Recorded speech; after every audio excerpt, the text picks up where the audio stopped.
Fear in men is one of the things this world has done the most damage around, and I want to talk about it. You're listening to Unbound Off Script.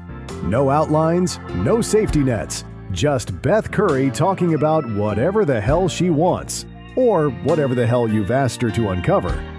It's unfiltered, it's unpredictable, and it's officially started. Pull up a chair. Hey, all you beautiful breathing humans, men and women. It's been a minute since I felt like I existed in an online space. Last week I bailed on social media completely and from tech partially in order to get a little reset in, work on my professional growth as well as my personal growth. And I'm not going to lie, I had a great time. But it's back to my regularly scheduled shenanigans, and that includes an Out of Character Tuesday episode of Off Script. Since this is super fresh and I think it's important, here I am. So I want to dedicate today's episode to someone who genuinely changed my life, okay? I don't say that just because it's the thing to say, as so many people do, without meaning, because I say a lot of things on the show and I mean every last one of them. But this means something more, I think. You guys have heard me talk about 9D breathwork before. I've talked about it a lot, actually, because it matters to me. Because it did something for me that I didn't even fully understand was possible until it happened. But the reason I keep coming back to it and the reason it keeps showing up in conversations here is largely because of one person. He's someone I have a unique relationship with. If you know us, you know. He's a man I love and respect enormously. And he was actually the one who introduced me to 9D breathwork in the first place. He's saved my life in more ways than one, more than just the breathwork as well. He's the kind of person, who shows up in your life at a specific moment and you look back later and you go, oh, that was a turning point. He was a turning point. So today's episode is kind of his, I guess. He wanted me to use this platform, and I was immediately on board to talk about men and breathwork, specifically why men resist it, why that resistance makes a certain kind of sense, of course, and also why it's maybe one of the most ancient, most masculine, and most warrior-coded practices that exists. And it all started with a comment someone left on one of his posts this past weekend. Picture this, 2026, Los Angeles, California. Now, seriously, it just went down this weekend in LA. He was about to facilitate his first group breathwork session, 9D breathwork, and he posted about it beforehand, which, if you know him, it tracks completely. He's proud of this work. He should be proud of this work. Facilitating breathwork is not a casual undertaking, trust me. You train for it. You sit with people in some of their most vulnerable moments that they'll experience outside of a therapist's office, right? You kind of hold that space for things that are not small. And I want you to hold in your mind who was in that room with him too, because this is important. In that group, there was a professional athlete you've definitely heard of, an Army sergeant, first responder. These are not men anyone would describe as soft. These are men who have been in situations most of us will never face. And they were there showing up for this willingly. There were also just, regular men there along with women, regular people, regular. So he posted, and a friend of his, someone he knows, a guy left a comment, something along the lines of enjoy the energy or whatever. I don't know. That's all he said. And my friend, because he's exactly who he is, asked a genuine question back. He asked the guy, have you ever tried it? Now, I want to say something about this friend before I go further, because I actually know him a little bit too. And he's a good dude. He's a person who, from what I can tell, is genuinely doing the work on himself in his own way. He has some history. We all do, once you get up to this age, especially. I don't know the details, and it's not mine to share.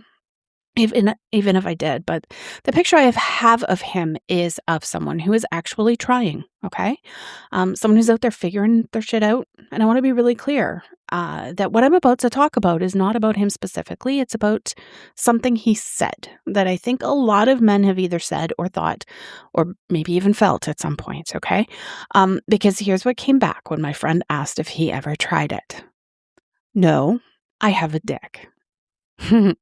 Okay, so first of all, I mean, that's committed. That's 5 words of committed energy right there. There's almost something to respect about the efficiency of it as well, I think. And look, it might have been a joke, okay? It probably was partly a joke. These guys have that kind of rapport, and men communicate that way sometimes, especially around things that feel unfamiliar or a little close to home. I get it. I've made jokes like that. We all have. But my friend and I talked about it after, and we both feel the same way, that even if it was meant to be funny, there's usually something underneath the joke, especially a joke that comes back that fast. That 5-word wall went up before anyone had time to think, I think. And walls like that, they don't appear out of nowhere. They kind of get built over time, right? For reasons.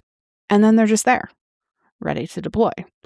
And so while I'm absolutely not trying to analyze someone, I'm just getting to know based on a social media comment.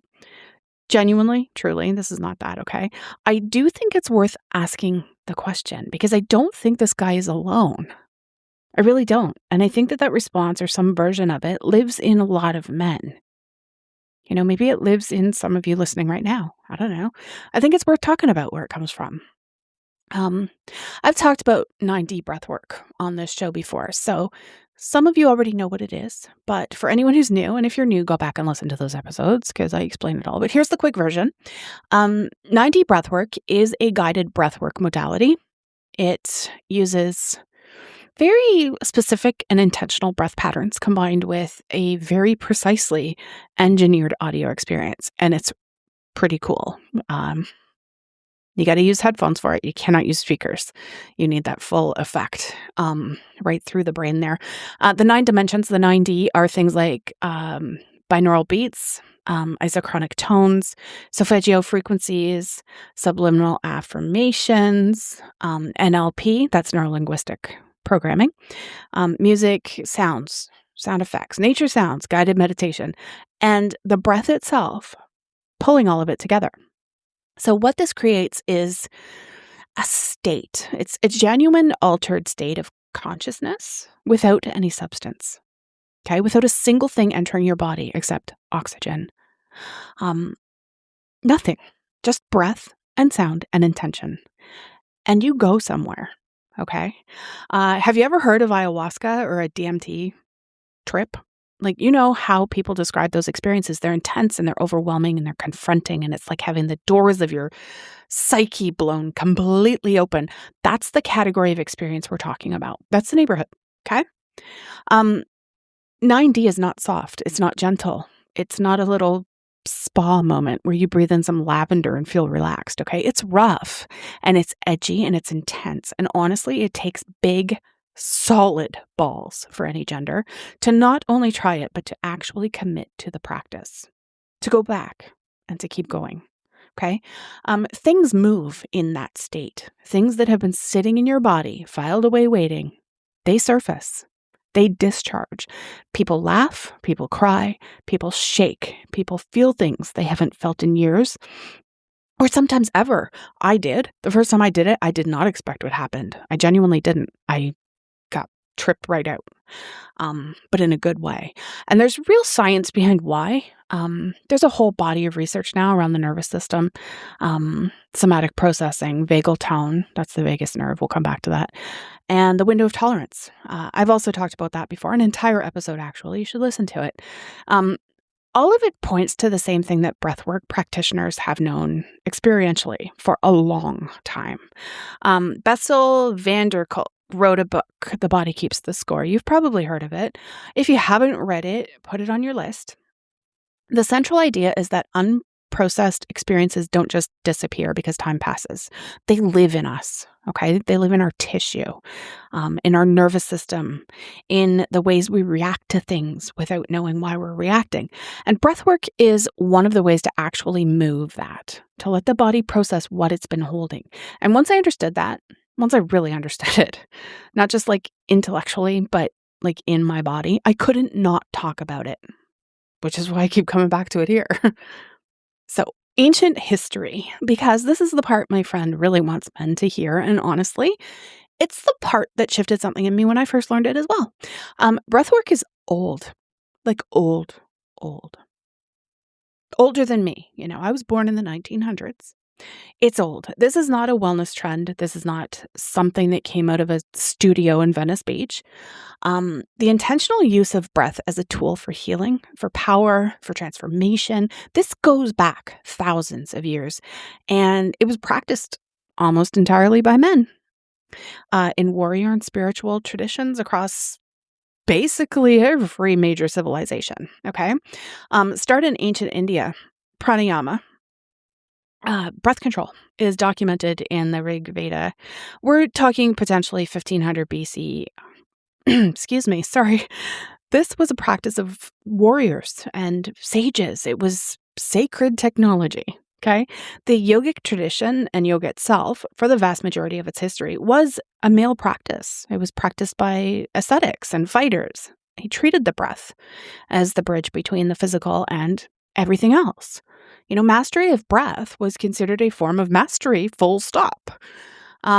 Ancient China, Qigong, Taoist martial artists used breath cultivation as a foundational practice for developing what they call internal power.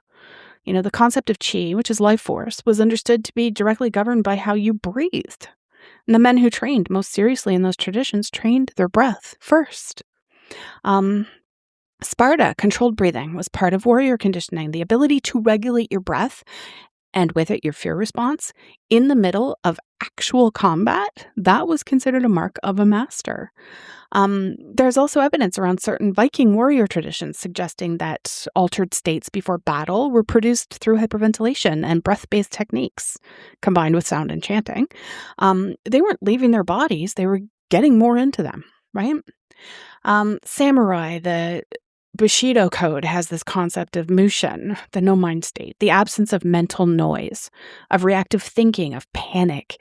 And it was cultivated through daily breath practice. These were trained killers who also sat with their breath every single day because they understood that an undisciplined nervous system was the first thing that would fail. And it would fail you when it mattered. Tibetan monks practicing what's called tumo, the inner fire meditation, completely breath-based. They could generate enough body heat to dry soaking wet sheets draped over their bodies in below freezing temperatures. This has been studied in labs, kids. The physiology has been verified. Wim Hof brought a version of this into the modern world, and now there's clinical data behind it. Shamanic traditions across Africa and the Amazon, indigenous North America, breath was the primary vehicle for healing and for ritual and for journeying, right? And the shaman was almost universally one of the most physically and psychologically tough people in a community because they went into the hard places so that other people didn't have to go alone. So when someone implies that breath work is somehow not masculine, I genuinely don't know which history they're reading, because the one I'm reading says that the men considered most powerful, most capable, most formidable were the ones who had mastered the breath. That was the practice. That was the work. And I want to talk about what happens when men don't do the work. And I want to say up front, this is not me getting on a soapbox at all, okay? I'm talking about stuff I've seen in people I love, stuff I've experienced myself. This is not judgment. This is just what I've observed, okay? Boys are taught really early, sometimes through direct words, mostly just through the way the world behaves around them, I guess, that certain emotions aren't really for them, like grief and fear and tenderness and longing and shame. These get treated as liabilities, right? As things to manage or to hide. And it comes from everywhere, from fathers who didn't know how to model it because their fathers couldn't either, from playgrounds where being soft got you targeted and bullied, from movies and music and probably the whole architecture of what manhood is supposed to look like. And so boys learn to do something very understandable and very human and very effective in the short term. They armor up. And the armor works. It genuinely does for a while. You build that wall and you get through the days and you function and you achieve, sometimes really impressively, because all the energy that might go toward feeling goes toward doing instead. There's this productivity that comes from not dealing with something. I'm sure maybe some of you have experienced that or noticed it. But armor is heavy, and over time it costs more than it protects, right? Because it doesn't just keep the hard things out. It keeps everything at a certain distance, right? Like intimacy and full presence and the capacity to be really with another person. It all stays behind the glass. I knew a guy like this. Ultimately, it's what ended his existence on this plane. And when the armor starts costing too much, a lot of men find other ways to not feel the cost. Alcohol is the obvious one. Again, not moralizing. I'm talking about function. For a lot of men, a drink at the end of the day is not about pleasure at all. It's about taking the edge off something that has an edge because nobody ever gave them a tool to actually process the thing that has an edge, right? Same with overworking, which we barely even call a coping mechanism anymore because it's so damn normalized. Same with chronic disconnection in relationships. Same with the guy who's always the funniest person in the room because humor is a fantastic shield. And sometimes the person making everyone else laugh is the person most terrified of a quiet moment, right? It affects women too, including me, just saying. None of this is like a flaw in who we are or our character or anything like that. It's just adaptation. It's the best solution that your nervous system found when it wasn't given better options, right? But it's killing people. It's actually killing people. As I alluded to, men die by suicide at roughly 4 times the rate of women. 4 times. Men are less likely to seek help, less likely to go to the doctor, less likely to tell someone when they're struggling, more likely to white knuckle it until they can't. And I don't think that's because men are weaker. I think it's because men got handed a really specific and really damaging set of rules about what strength is supposed to look like. Okay. The nervous system piece of this is something I just want to talk about for a sec, because I think for guys who are skeptical about the emotional language, and I get it, I really do, the physiological angle might land differently for you. I don't know. Your autonomic nervous system runs in 2 broad modes. So there's sympathetic, which is fight or flight, activation, stress response. And then there's parasympathetic, which is rest, recovery, and regulation. So most people know this in a general way. What they don't always know is that modern life, especially for men who are in performance mode constantly, they're always providing and they're building and they're achieving and they're managing, it keeps the nervous system locked in sympathetic dominance. Not because something is actually wrong, but just as a baseline state. And sustained sympathetic dominance produces things over time that are measurable, right? Like elevated cortisol and inflammation and cardiovascular strain and sleep problems and cognitive fog and emotional reactivity, that can flip between anger and numbness and back again. Difficulty being present in relationships. So 9D breathwork, the specific patterns involved, directly activates the parasympathetic nervous system, and it stimulates the vagus nerve, and it moves the system into regulation. And in a regulated state, the body does what it's actually designed to do. It processes. The things that have been sitting in a holding pattern because the system was always in survival mode, they finally get to move.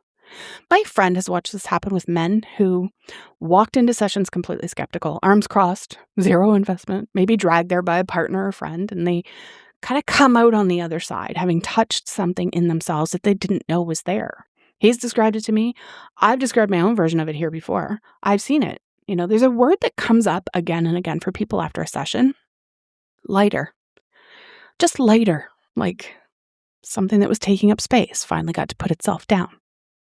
So I want to come back to the guy who made the comments, okay? I've thought about this since I heard about it. Like I said, good guy, doing his thing. Probably just throwing out a joke the way you do, right? Maybe it was pure humor and nothing else. That's possible. I don't know, what's going on inside someone else's head. But my friend reached toward him with a genuine question. Have you ever tried it? And what came back, as I said, was a wall, fast and clean and just 5 words.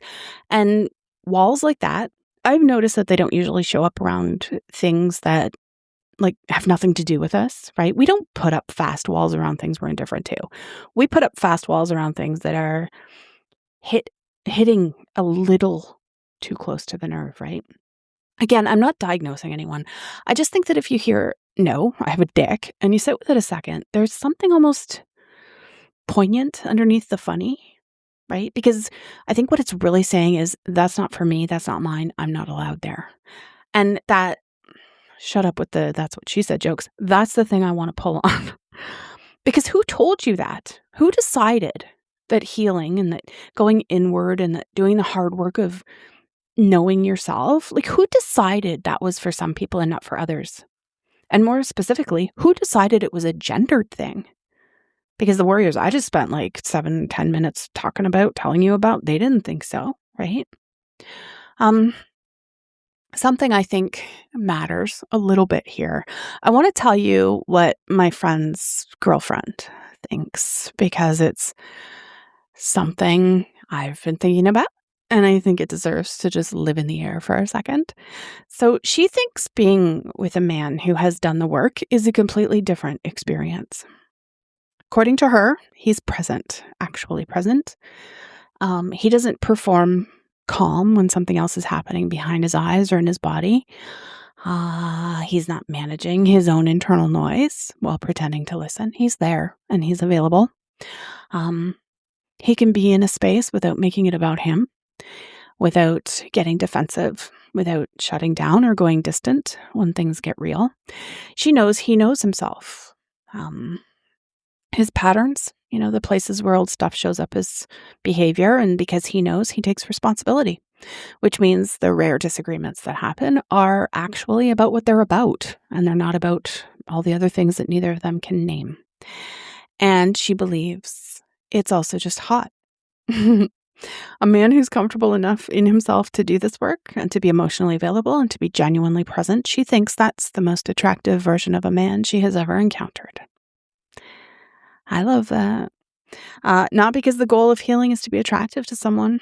It's not. The goal is to actually live your life fully. But because there's this idea out there that doing this kind of work makes a man somehow less of something, she flatly disagrees from experience.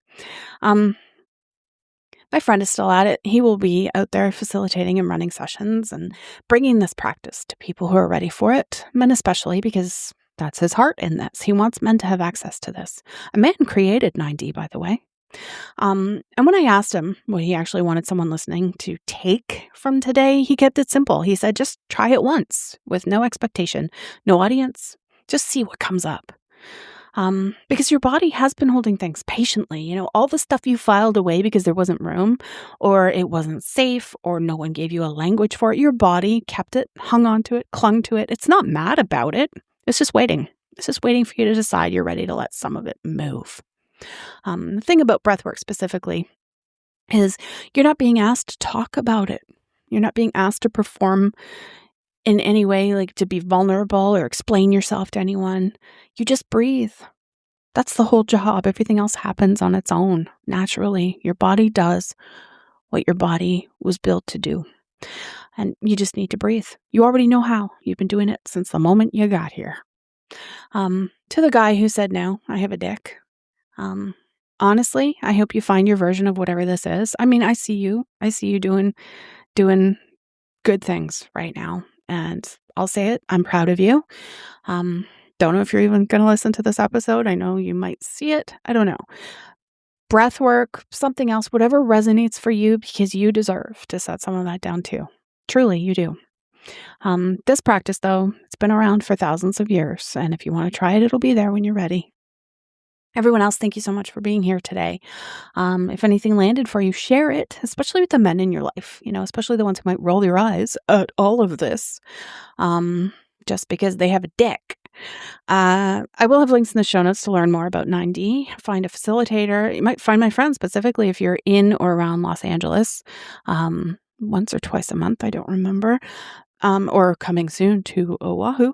And you if you want to work, you do. You definitely want to work with someone who doesn't just do this work, someone who lives it. Okay. And I'll share a link in the show notes as well where you can try it for free on me. Um, yeah. So just take care of yourselves. Keep making jokes. Stay funny. Be funny. That's fine. Nothing wrong with that. It's actually what inspired this discussion that I think is important to have. So yeah, take care of yourselves. Take care of each other. And I will see you next time. You've been listening to Unbound Off Script. The script remains missing. Authorities have been notified. Beth Curry is clocking out, turning off the lights, and pretending she didn't just say all of that out loud.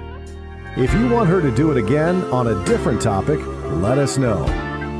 Until next time, stay curious, stay raw, keep it unbound. She's gone.